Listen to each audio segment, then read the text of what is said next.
오늘 본문 우리 로마서 13장 우리 11절부터 14절 말씀을 중심으로 구원의 골든타임, 구원의 골든타임이라는 제목으로 우리 함께 은혜를 나누기를 원합니다. 제가 대학 시절에 졸업을 위해서 논문을 썼는데요. 물론 그때 졸업 시험을 볼 수도 있고 논문을 쓸 수도 있습니다. 저는 논문을 쓰겠다고 했습니다. 왜냐하면 어거스틴에 대해서 저는 좀 연구를 하고 싶었기 때문입니다. 그래서 여러 자료들을 이렇게 수집해서 어거스틴에 대해서 좀 더 깊이 알 수가 있었습니다. 어거스틴은 극심한 영적 갈등 중에 밀란의 시 대변인직을 이제 사임하고 친구의 별장으로 옮겨갔습니다. 거기서도 영적 갈등으로 전전긍긍합니다. 마침 그 담 너머에서 아이들의 동요 노래가 들려왔습니다. 근데 그 가사 중에 이런 가사가 있습니다. 들어서 읽어봐. 라틴어로 말하면 톨레 레게입니다. 톨레는 들어서, 레게는 읽다는 뜻이거든요. 들어서 읽어봐. 어거스틴이 말이죠. 그 아이들 동요 소리에 들어서 읽어봐. 그래서 갑자기 성경을 이렇게 찾았습니다. 그의 눈에 확 들어오는 말씀이 있었습니다. 그게 바로 로마서 13장 13절 말씀이었습니다. 우리 같이 한번 읽겠습니다. 시작. 로마서 13장 13절. 낮에와 같이 단정히 행하고 방탕하거나 술 취하지 말며 음란하거나 호색하지 말며 다투거나 시기하지 말고. 이 말씀이 들어왔습니다. 낮에와 같이 단정히 행하고 방탕하거나 술 취하지 마라. 그래서 이 말씀을 통해서 어거스틴은 극적인 회심을 하게 됩니다. 오늘 저는 이 골든타임이라고 하는 제목으로 좀 말씀을 나누고 싶은데요. 골든타임이라는 단어는 어디서 유래했을까요? 본래 환자의 생사를 이제 결정할 수 있는 사고 발생 후 수술이 이루어져야 되는데 그 이루어지기까지 그 최소한의 시간입니다. 근데 이 시간을 넘기면 사망할 확률이 높죠. 사고 후 중증 환자 33%는 1시간 내에 수술하면 살 수 있다고 합니다. 저희 우리 장인어른 같은 경우도 청주에 계셔서 제가 볼 때는 골든타임을 놓쳤습니다. 다 이렇게 예배를 드리면서 몸이 안 좋은 거 다 파악은 했지만 이 청주에서 이렇게 서울로 이렇게 오는 그 시간, 그래서 좀 이런 갑작스러운 어떤 질병에 걸려있는 분들은 시간을 다툰단 말이죠. 그게 골든타임입니다. 그래서 사실 그때 좀 시간을 놓친 것 같습니다. 물론 제가 삼성병원에 다 예약도 하고 준비를 이렇게 했는데 참 이렇게 안타까운 그런 시간들 보내는데요. 사고 발생 후 피해를 최소화할 수 있는 금쪽 같은 시간이라고 해서 골든타임이라고 합니다. 마찬가지로 구원에도 골든타임이 있습니다. 우리가 언제든지 마음만 먹으면 예수님 믿을 수 있는 거 아니거든요. 결혼한다고 믿을 수 있는 것도 아닙니다. 다 그 타이밍이 있습니다. 근데 제가 볼 때는 많은 사람들이 그 타이밍을 놓칩니다. 그 타이밍이 언제일까요? 사고 당했을 때, 사업에 어려움을 겪었을 때, 너무 고통스러운 일이 나에게 닥쳤을 때, 모든 것이 한순간에 무너지는 것 같은 그 순간에 우리는 일상생활에서 이제 벗어나서 근본적인 질문을 하게 됩니다. 우리가 언제 겸손해집니까? 저 같은 경우는 건강검진 받고요. 또 백신 맞고, 야, 이 백신 맞고 뭐가 좀 안 좋아질 수 있다는데 그런 거 아닐까? 제가 목회자지만 두려움이 있습니다. 사람이 다 그런 골든타임이 있거든요. 근데 골든타임을 놓치면 간절한 마음도 사라집니다. 사람이 간절히 주님을 찾을 때가 있어요. 그때를 잘 포착을 해야 됩니다. 그것이 구원의 골든타임입니다. 로마서 13장 11절 우리 같이 한번 읽겠습니다. 시작. 또한 너희가 이 시기를 알거니와 자다가 깰 때가 벌써 되었으니 이는 이제 우리의 구원이 처음 믿을 때보다 가까웠습니다. 사도 바울은 로마에 있는 성도들에게 어떻게 신자가 이 세상을 살아가야 되는가 하는 지침을 내고 있는데요. 우리 지난주에는 우리 로마서 13장 앞부분에서 국가에 대한 의무를 잘 감당하고 사랑의 의무를 잘 감당해라. 또 요한계시록도 보면 베드로서에도 보면 말세를 준비할 때에 준비하는 것 중에 하나가 뜨겁게 사랑해라. 열심히 사랑해라. 그것을 이제 강조하고 있는데요. 오늘은 이 종말 신앙을 우리가 가지고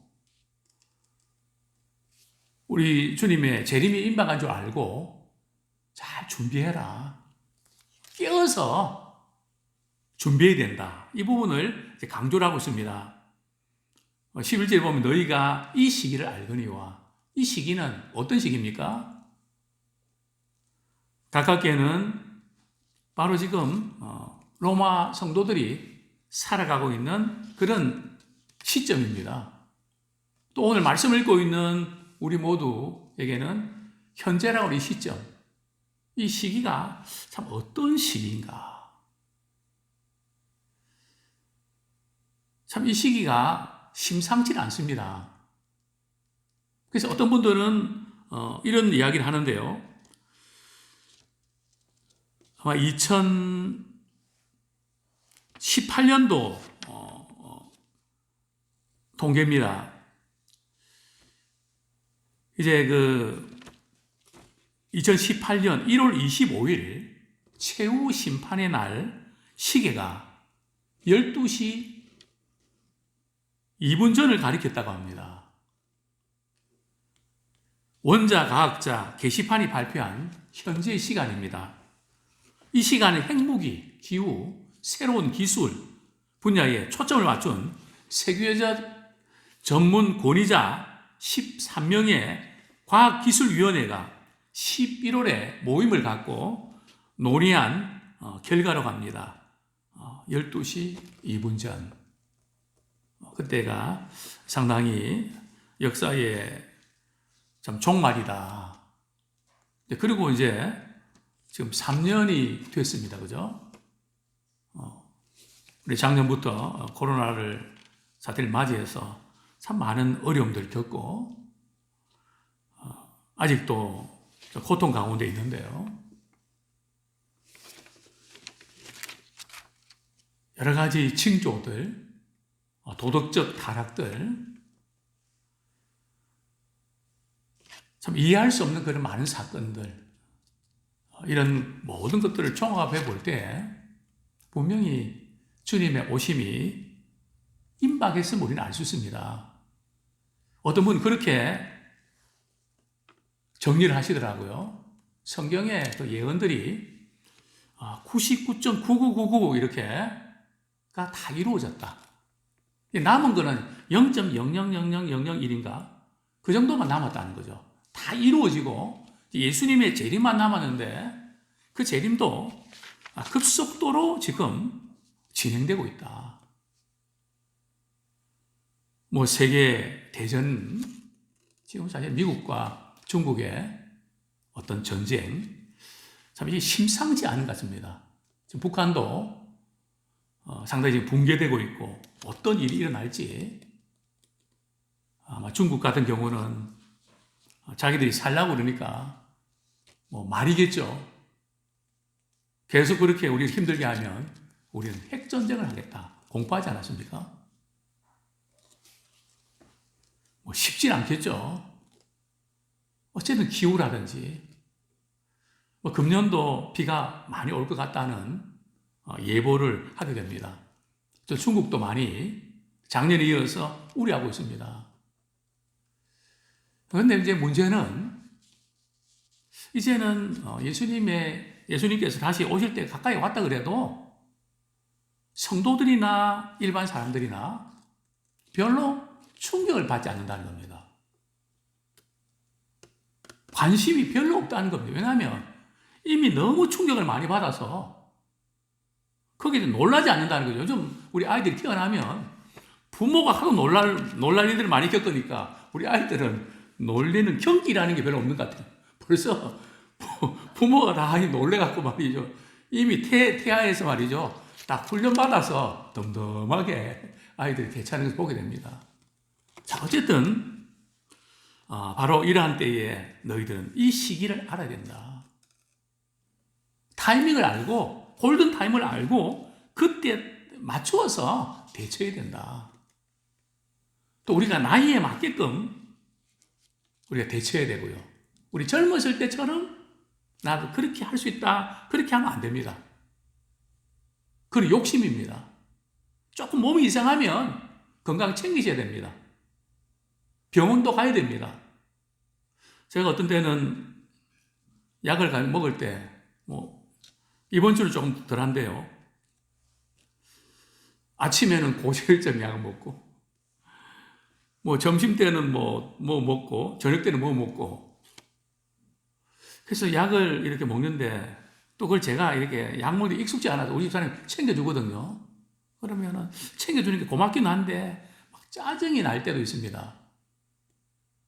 근데, 금방 생각해보면 그 짜증낼 일이 아니죠.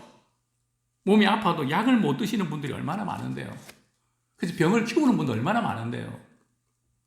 그래서 이제는 약을 먹으니까 하나님, 약 먹을 수 있도록 해주셔서 감사합니다. 사실 그렇죠. 이거 벌써 이제 우리 인생에 종말이 가까웠다는 거 아닙니까? 그래서 몸이 조금 으시시하고 그러면 제가 이렇게 좀 챙깁니다. 이전에는 그런 거 말도 안 되거든요. 정신 자세가 잘못되어 있지 아플 겨를이 어디 있습니까? 정신만 똑바로 차리면 아픈 거 모르거든요. 근데 이제는 그렇게 했다가 큰일 납니다. 우리 시기가 있단 말이죠. 구원의 시기도 있습니다. 마냥 시기가 많은 것 같지만 그렇지 않습니다. 제가 설교를 이제 편집해서 유튜브로 보냈는데요. 지난주에 이전에 제가 총회교육부에서 함께 일했던 어떤 장로님, 제가 설교 유튜브로 이제 계속 보내드리거든요. 3일 전에 그 아내 되시는 권사님이, 목사님, 저는, 누구누구 장로님의 아내입니다. 우리 남편이 지금, 병원에서 오늘 내일 하는데, 편안하게 천국 가실 수 있도록 기도 부탁드립니다. 그리고 토요일 날 그 아들이 제게 카톡을 보냈습니다. 우리 아버님 편안하게 주님 품에 안기셨습니다. 그렇습니다. 저보다 아마 좀 비슷하거나 조금 젊으신 것 같은데 우리의 어떤 인생의 마지막 순간을 그 누구도 알지 못합니다. 그래서 우리는 그분이 안 받아들일 때는 할 수 없지만 계속 그분이 말씀을 들을 수 있도록 또 구원의 은혜를 경험할 수 있도록 그 구원의 골든타임을 우리가 포착하기 원합니다. 우리가 믿고 안 믿고야 우리 힘으로 할 수 있는 거 아니지 않습니까? 우리가 할 수 있는 것은 어찌하든지 한 번 더 이렇게 복음을 듣고 마음문이 열릴 수 있도록 구원의 골든타임을 우리가 잘 활용하기를 원합니다. 자다가 깰 때가 벌써 되었다. 이 잠다는 거 뭘까요? 영적인 게으름, 나태, 무관심. 그냥 현재 일에만 몰두하면서. 저는 우리 한국 사회에 우리 많은 직장인들이 많이 힘겹게 살아가는데 주 5일 근무를 이렇게 하면서 뭐가 좋아진 거죠? 또 뭐가 나빠진 거죠? 물론 주 5일 근무하면서 또 쉬는 날이 하루 더 생겼다는 것은 좋은 것 같습니다. 그러나 반면에 주 5일 동안에 우리의 삶이 너무 피폐하고 너무 쫓기게 삽니다. 정말 우리 30, 40대 우리 직장인들 이렇게 보면 또 연세 드신 분들도 마찬가지죠. 자녀들 키운다고 그렇게 애를 쓰셨는데 이제는 또 우리가 직장도 또 좀 나가야 되고 그럴 수밖에 없지 않습니까? 이제 그런 가운데 이제 우리의 어떤 시간 스케줄은 말이죠. 시간의 노예가 되고 있는 것 같습니다. 그냥 그 시간 속에 돌아가다 보면 뭐 영적인 부분에는 관심을 가질 수가 없습니다. 사람의 생각이나 시간이 좀 여유가 생겨야 마음을 가질 수가 있는데, 물론 우리의 경건의 습관이 형성되면 뭐 시간이 문제가 되겠습니까?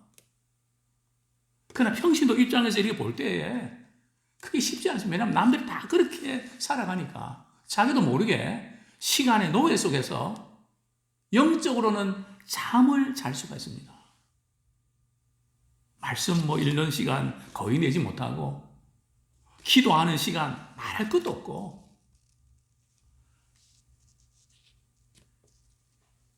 잠을 자는. 그래서 이제는 깨야 된다. 깰 때가 벌써 되었다. 근데 우리가 영적으로 언제 깨어날 수 있는지 아십니까? 영적으로 깨어나는 것은 바로 기도입니다. 기도할 때 영적으로 정신을 우리가 차릴 수 있게 되죠. 우리 성경 말씀 우리 한 구절 보도록 하겠습니다.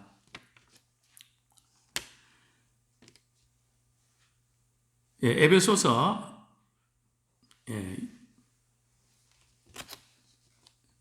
6장 18절. 에베소서 6장 18절.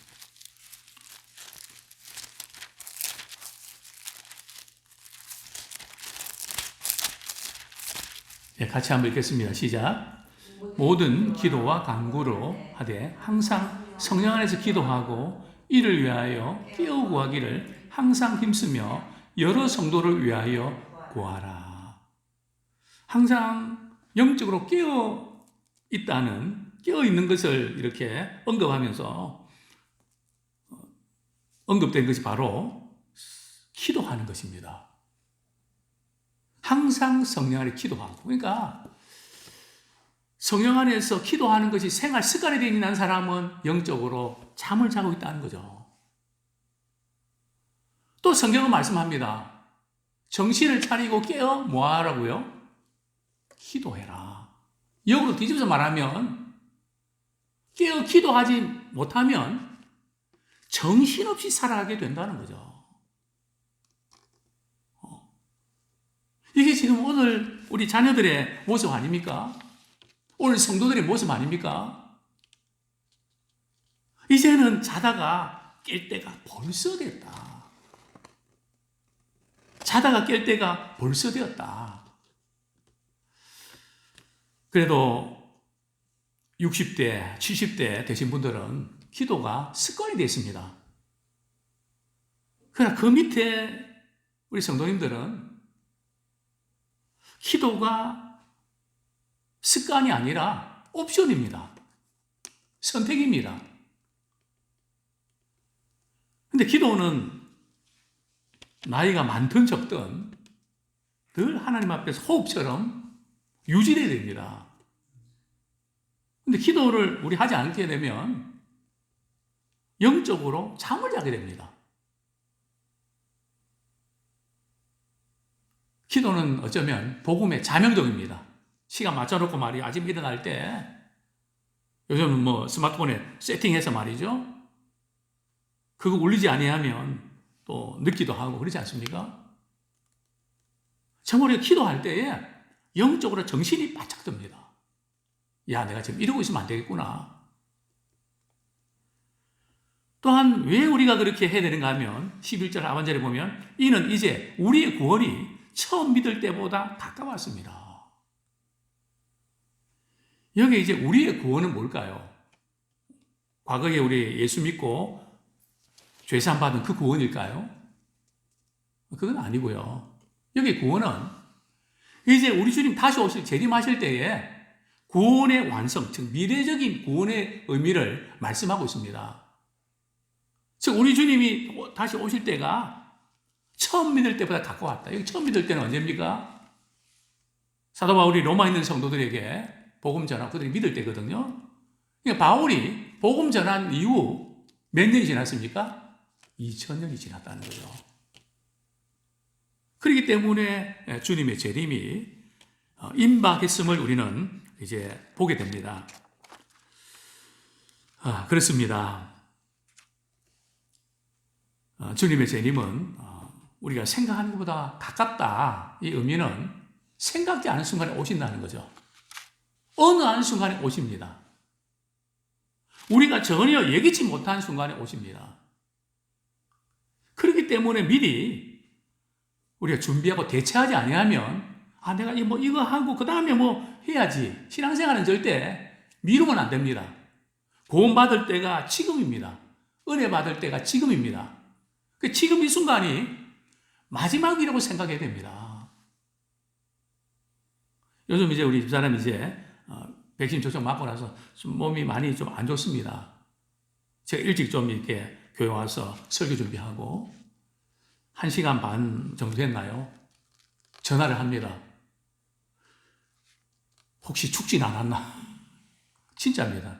걱정이 돼갖고 말이죠. 그래서 전화하니까 오고 있다 그러더라고요. 살았구나. 그 순간에 뭔가 기간이 안 좋아서 스탑될 수 있잖아요. 저도 그렇고 모두가 그렇지 않습니까? 그러니까 우리는 사람 만날 때도 그렇고요. 또 물질로 섬길 때도 그렇고요. 이게 마지막이다. 마지막 그 종말 의식 가지고 해야 됩니다. 다음에 하지. 왜냐하면 제가 목회를 해보니까 알겠더라고요. 다음에 해야지 이렇게 하다가 시간 놓칠 때 한두 번이 아니었거든요. 그때 얼마나 마음이 아픈지 하나님. 제가 그때 좀 찾아뵀어야 되는데. 그때 좀 챙겼어야 되는데 제가 잘못했네요. 미뤘는데 그게 마지막이네요. 주님 다시는 안 그러겠습니다. 그 마음 주시면 바로 할게요. 왜냐하면 때를 놓치니까요. 12절 말씀 같이 읽겠습니다. 시작. 밤이 깊고 낮이 가까웠으니 그러므로 우리가 어둠의 일을 벗고 빛의 갑옷을 입자. 밤이 깊고 낮이 가까웠다. 이 밤이 깊었다는 의미가 뭘까요? 이 세상은 우리가 살고 있는 현재는 죄악의 밤이 깊습니다. 칠흑 같은 어두움이 이 땅을 덮고 있습니다. 이게 현실입니다. 낮이 가까웠다는 거거든요. 주님의 재림이 이제는 임박했다는 겁니다. 예수님께서 오실 그 날이 가까이 왔다는 거죠. 주님이 오실 그 날은 낮입니다. 그 신자의 삶은 어두운 세상 가운데 살지만은 빛의 자녀처럼 살아가야 됩니다. 같이 어둠에서 같이 그들에게 말이죠.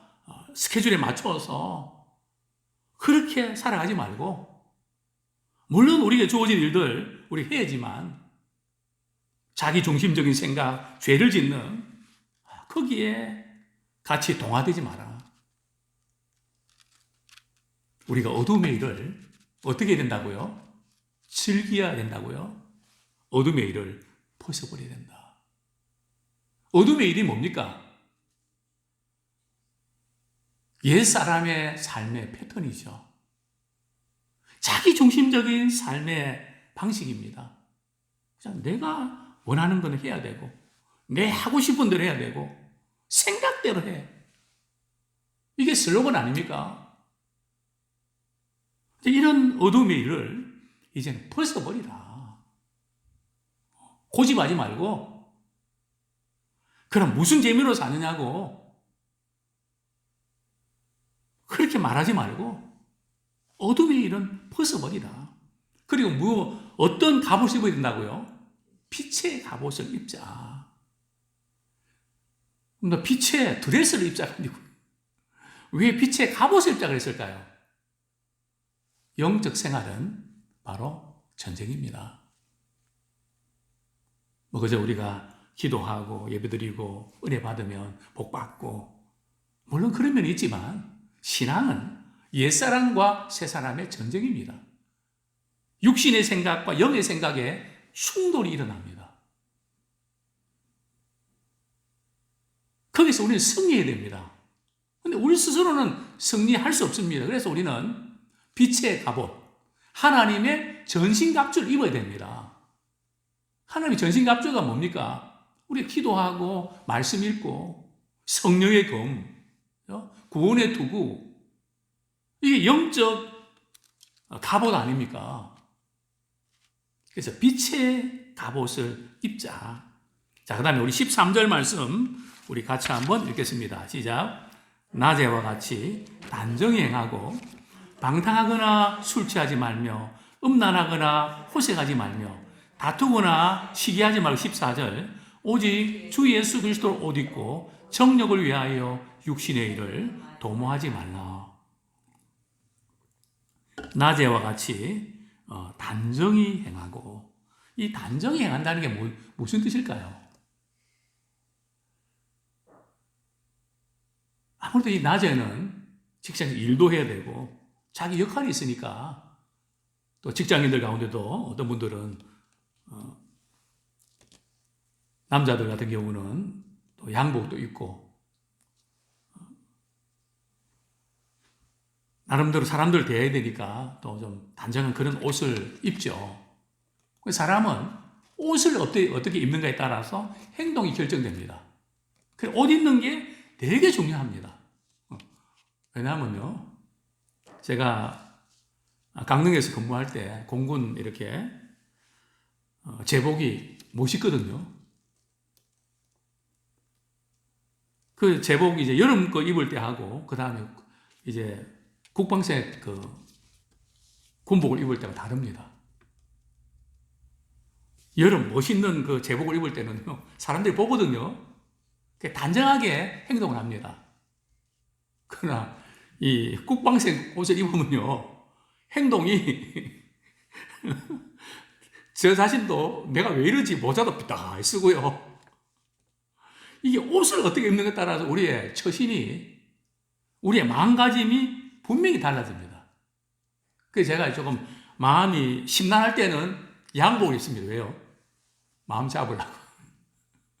저희들 거의 매일 양복 입으니까 어떤 옷을 입는가. 여기 이제 단정하게 행한다는 것은 의미는 하나님을 기쁘시게 하는 삶을 산다는 겁니다. 이게 단정히 행하는 겁니다. 어떻게 하면 우리 하나님을 기쁘시게 할까? 내 시간 속에서 또 내가 가지는 물질 가지고 어떻게 하면 하나님을 기쁘시게 할까?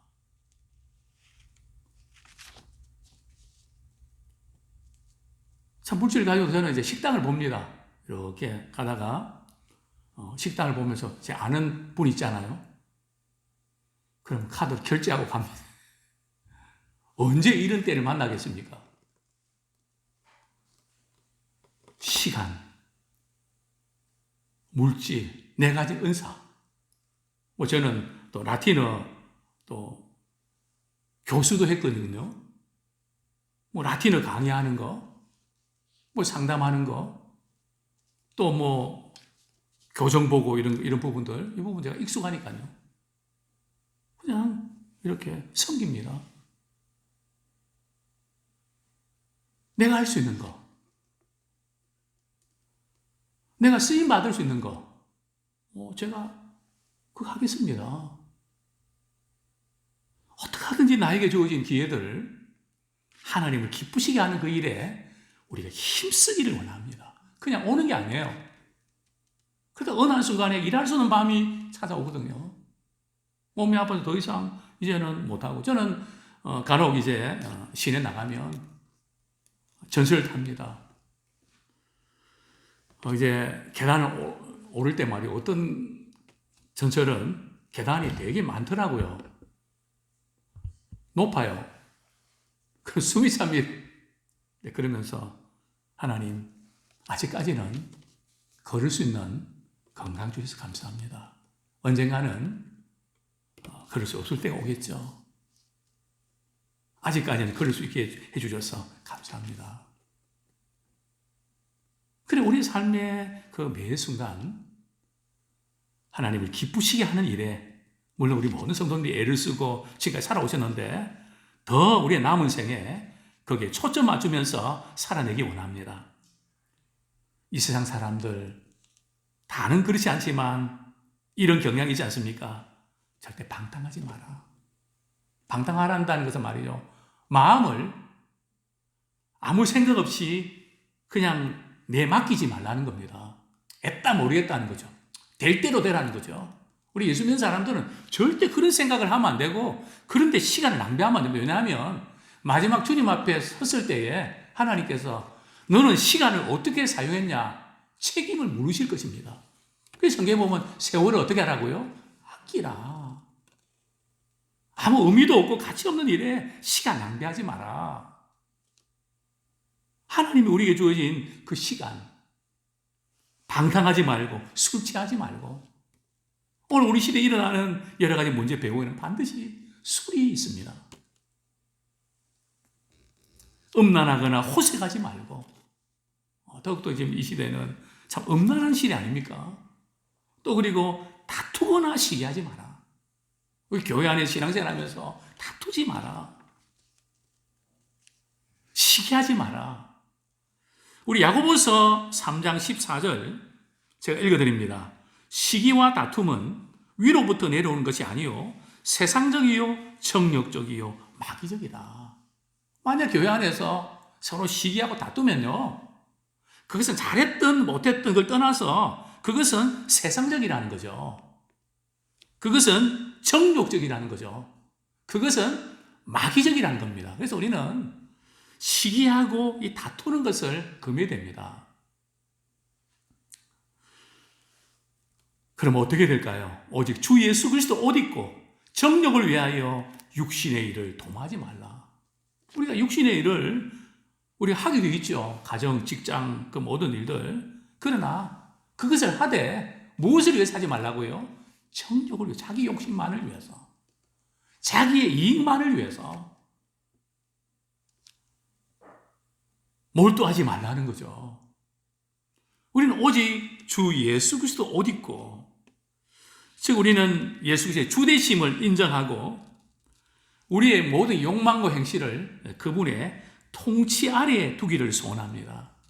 옛사람 벗어버리고 새 사람을 입기 원합니다.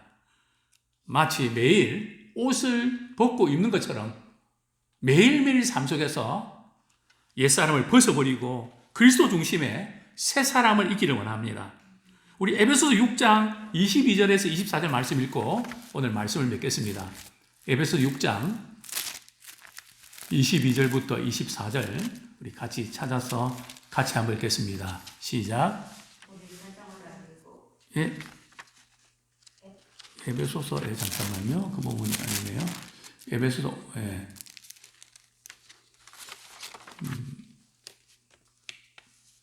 너희는 유혹의 욕심을 따라, 잠깐만요.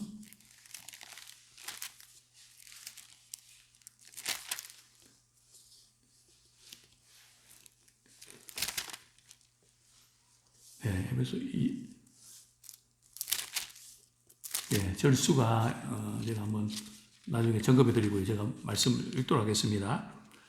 너희는 유혹의 욕심을 따라 썩어져가는 구습을 쫓는 옛 사람을 벗어버리고 오직 심령으로 새롭게 되어 하나님을 따라 의와 진리에 거룩함으로 지으심을 받은 새 사람이라. 4장이죠. 예, 죄송합니다. 우리 같이 한번 다시 읽겠습니다. 에베소 4장 22절부터 24절까지 시작. 너희는 유혹의 욕심을 따라 썩어져가는 구습을 따르는 옛사람을 벗어버리고 오직 너희의 심령이 새롭게 되어 하나님을 따라 의와 진리의 거룩함으로 지으심을 받은 새 사람을 입어라. 아멘. 이제 우리는 정말 주님 앞에서 구원의 이 골든타임을 우리가 이렇게 활용하고 많은 영혼들을 또 주님께로 인도하고 우리 또한 주님 오신 그날까지 시간 또 물질, 은사 이 모든 걸 다 동원해서 주님을 기쁘시게 하는 그 일에 힘쓰는 우리 모두가 되기를 축원합니다.